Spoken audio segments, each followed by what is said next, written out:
мы, россияне, не можем приобрести на законных основаниях что-то, какое-то имущество.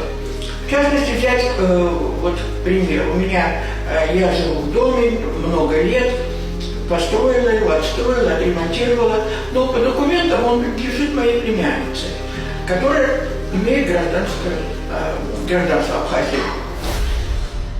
Россияне в Абхазии не имеют права приобретать жилье.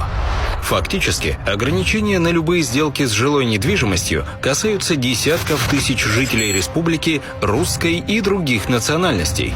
Живя в своих домах и квартирах десятки лет, люди не имеют права ими распоряжаться. Они никак не защищены от того, что их завтра могут просто выгнать из собственного дома. При этом права абхазов в России защищены в полном объеме. Они могут на законных основаниях производить любые сделки с недвижимостью, продавать и покупать имущество и вести бизнес.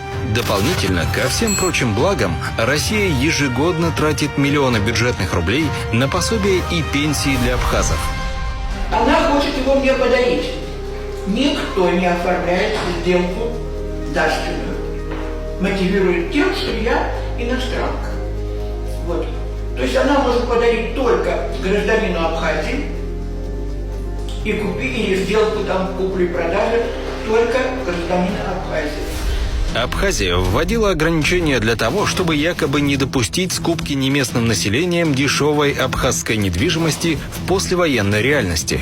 Но абсолютно дискриминационный закон о гражданстве не позволил большей части жителей республики, русской, армянской, греческой и других национальностей, получить гражданство.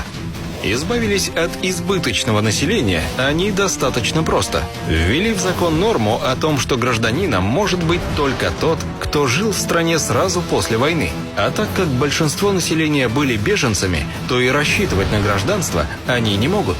Так, в Абхазии оказались десятки тысяч собственников жилья, которые живут в своих домах, но никаких прав на распоряжение собственностью не имеют. Российская Федерация, к сожалению, продолжает не слышать русских в Абхазии.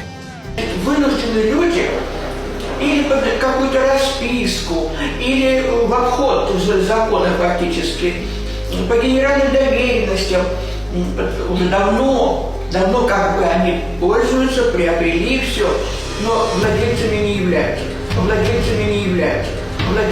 являются.